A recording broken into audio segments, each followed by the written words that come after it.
Welcome back, everyone. Thank you so much for taking the time to be with us on another live stream for AI Literacy Week. We have had a week packed with conversations all about AI literacy, what it means for teachers, students, parents, and communities, and really education. And joining me today is author Alana Winnick. You've probably seen her quite a few times this week. She's been on the panel. She had her own conversation going with students. But today we're here to talk about a book she just released, The Generative Age, Artificial Intelligence in the Future of Education. And Alana, just before I have you introduce yourself and talk about your book, I want to remind our viewers that down in the comment section, there's a form. You fill it out. You can win a copy of Alana's book today. So without further ado, Alana, hi, how are you? Hi, thank you for having me again for the third time this week. Yeah. So we're talking about your book. Tell me a little bit about maybe what inspired you to write it and a little bit about what it's about. So I actually wasn't inspired to write a book. I didn't think it was going to turn into a book. I never even thought I wanted to be an author. And it's funny here, we're here with Book Creator because I inspire all my students to become authors. But I didn't really think that that's what I wanted to do, or that's what this was evolving into. But that's a lesson I will pass on to all of my students and teachers that I work with is you can do anything that you can dream of and just go for it. And if you don't like it, you don't have to ever do it again. But I really loved it, and it's something I think I will do again. So that's what inspired me, was just trying something new. And what is it about? Is that what you asked? Was that the part two? What is it? Yeah, so, something a little beyond the title. So for me, when I wrote this was around when AI had literally just come out, when ChatGPT was first released. And for me, I really always believed that education needed to change from when I was a student. And for me, AI was just a catalyst for a much needed change in the world, because in a world where AI can do your work for you in 3 seconds, then we really better rethink the work. But it's not anything new that I thought of. Yes, the AI part of it is new, but when I was rethinking the education, that's something I had always thought of. So the book is really about reframing how AI can be a catalyst for change in a world with artificial intelligence. And a fantastic conversation to be having now, especially during this AI Literacy Week, but just in general. I know that there are a lot of folks out there grappling with AI and how it's going to change their lives, their family dynamics, education. Really, it's going to touch all the parts of everything in our lives. So, and the students, when they're about to graduate into the workforce, and the entry level jobs just maybe aren't going to be there anymore, right? Right. And we're hearing a lot of people say that it's really important to build into our curriculums now this piece around AI literacy. Just like we have media literacy was really popular. Now we need AI literacy. And so we're asking all of the authors who come on, what is your definition of AI literacy? So I think you kind of nailed it on the head when you had mentioned the media literacy. Like, this is not a new concept for us.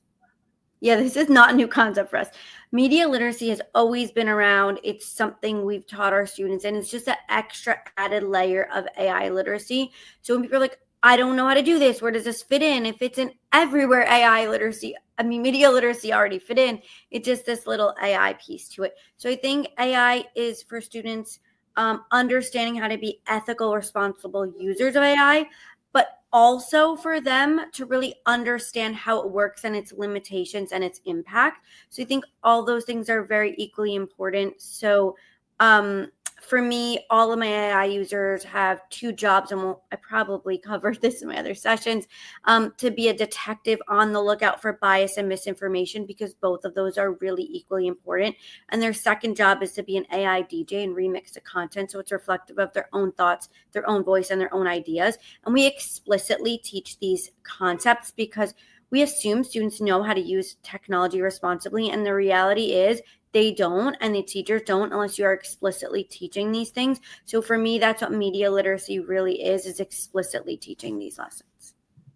I really love to hear you say that. And I think you're right. It's not as big of a thing, and it's not something we haven't tried to kind of bite off and chew on before, because media literacy, misinformation, like these concepts that you're saying aren't new concepts that our students have had to grapple with and struggle with, and we as educators have had to grapple with. So I love to hear that you're doing that, and your students are so articulate. To have them come on and to have such a clear sense themselves as, like you were saying, DJs and detectives, but just innovators in like this space of really a lot of unknown is, I think it gives a lot of teachers kind of this like exhale relief when they see students like yours get on and just have such a controlled and profound outlook on the future. So appreciate that. Oh. Thank you. So one of the themes that we've heard sort of in the comments and the emails and things is that folks are overwhelmed. Just the mention of AI can kind of bring about this bit of a fatigue because it's everywhere and we're hearing all about it. So being that it's kind of the start of school for a lot of folks, what's maybe one simple thing that teachers can be doing tomorrow in their classroom that might help drive this AI literacy piece, this responsible use piece?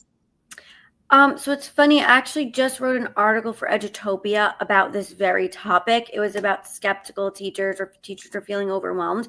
And it started as they asked me to write like 5 activities, and then it turned into a 4-step framework. Because the 5th one was so big, we're going to make it its own article. So if you really want to read an article, check out my article on Edutopia.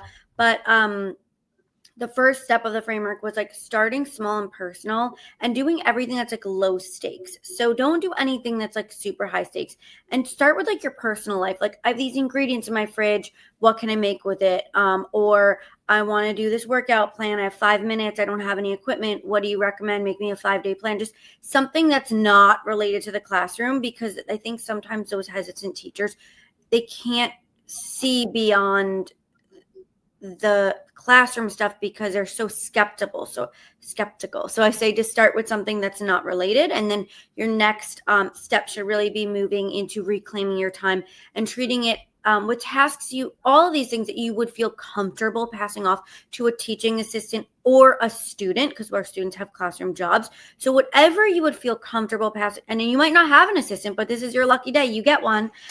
So just whatever you would feel comfortable passing off. So things that reclaim your time, like I have a parent meeting coming up and the student's struggling with XYZ. Can you help me come up with some talking points? Or I am struggling with a to-do list. Here's what I have to do. Help me prioritize them. What can I pass off to if I have an actual physical teaching assistant or a student, or what should I pass off to myself and prioritize them? And then the next phase of that would be the classroom needs, helping you write really great IEP goals, helping you create lesson plans, but then all the materials that might come, and that's more scaffolded with the lesson plan, whether it's decodable readers for elementary school, or whether it's guiding discussion prompts with deeper level questions and students that need extra support around a book like To Kill a Mockingbird. So you can really start to have it help you come up with the ideas. And with teachers that are skeptical, you do not need to use any of the things that it gives you. These are just ideas, and you're the expert, and you pick and choose what you want. So then the last phase of that was the classroom needs. So I kind of touched upon that. So really supporting you, really being able to, I don't like to use the word personalized because we're not actually personalizing learning, which is a whole different topic, but enhancing learning for each child at an individual level. And I always want you to start with something you could use tomorrow. So don't start with something that's like 6 months out. Yes, just small little things that you could use tomorrow, because the more you see it and use it, the more comfortable that you become. Yeah, I like that. Immediately usable. Yeah.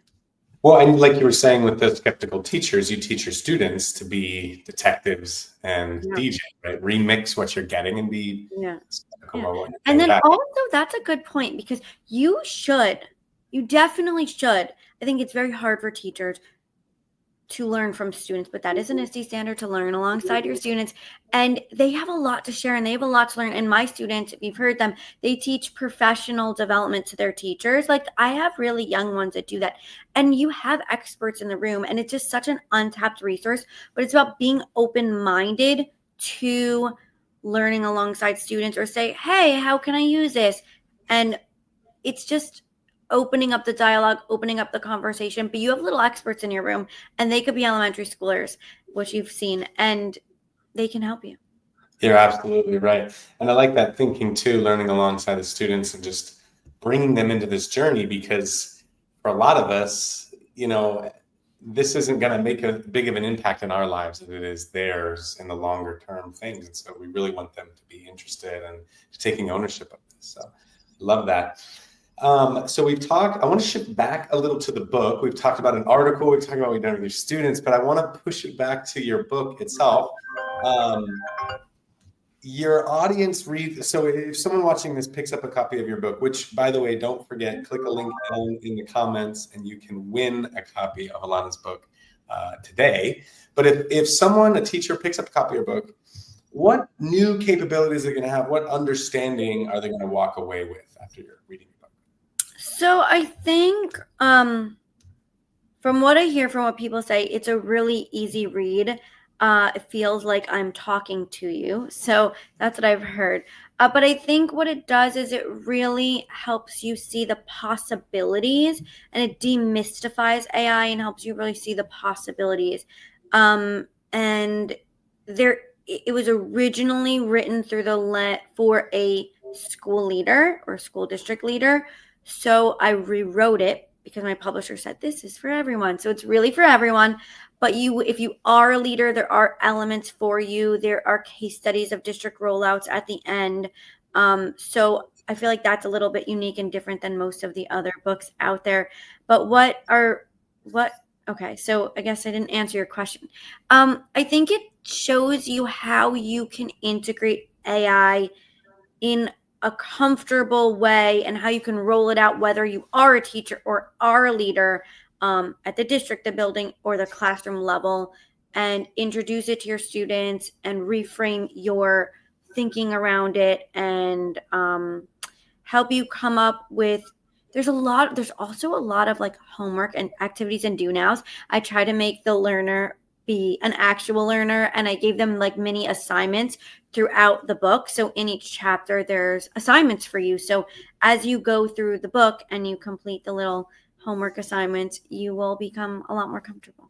Well, give us an example. What's one of the assignments that you have that someone's going to do? I love this idea of the rollout piece. That's not something we hear a lot of. Like, if we're going to really adopt this, how are we going to roll it out across? But any homework assignment, I'd love to just hear like a little snippet. Let's see. I'll open. Oh no! I was also going to ask if you have a copy of it, but I knew it. Let's see which one comes up first. Okay, so this one was just having teachers reflect on how they feel about using it, and just walking them through an example of a paper-based one versus like a typing versus an AI. So that's just one activity. There's another one that the leader one is really focusing on, or it's at the classroom level too, but focusing on your classroom level, I don't want to call it policies, but guidelines, and your district or school level guidelines, and reframing them and rewriting them with a positive lens, and focusing on academic integrity. And you don't even need to have the word AI in there. I also have this pop quiz that I put in here, that they have to identify if there's dishonesty in the assignment, and have to decide if they think it's cheating or not. So it's really about, another thing that I forgot to mention is, I always tell people, if you are going to assume that your students are going to use AI, because they are, how would you change the assignment, right? And if that's like the best way to reframe how you think of it. If they're going to use it because they are, how would you change it, right? And then you have to I always say, and you've probably heard me say it before if you listen to my sessions, to rethink the what, the why, the how. What you're asking your students to do, why you're asking them to do it, and how they're assessing them. And the how you're assessing them is a really important part. And here, this pop quiz is really about how you're assessing the learning. And if you just make a small shift in how you're assessing them, Mm. then they're not cheating, right? Because if AI becomes a tool for learning, if you're assessing the end product, if they're handing you an essay and you're only grading that essay, AI could do that for you in 3 seconds. So, yes, they can cheat. But if you're changing how you're assessing their learning and you're focusing on that learning process, then AI is just a tool and they can't really cheat. So there's like this homework assignment that kind of talks you through the assessment piece of an assignment. Love that. And that sounds super practical and right in line with what we know everyone is really, really hungry for right now. So unfortunately, Alana, we're out of time. I want to remind everybody one more time to get a copy of Alana's book. There's a link down in the chat. You can win a free copy. If you don't win your free copy, I highly recommend you pick up your own version. It's available everywhere you buy books. Alana, do you want to leave the folks with anything before we go? I just want to say thank you so much for this week, because I think this is so important, and there is a National AI Literacy Day, but that's much later. And I think to start off the school year with this very, very important conversation and start to open, this is my advice for you if you're a teacher, open the dialogue for your classrooms. And you heard my students speak. They have these conversation starters and these scenarios that are available for free. They believe, and I believe, that you need to have these conversations in your classrooms. Use a resource that's created by students for you to use with your students and just have the conversations. But this is a really great time to have them in the beginning of the year. So thank you for hosting this.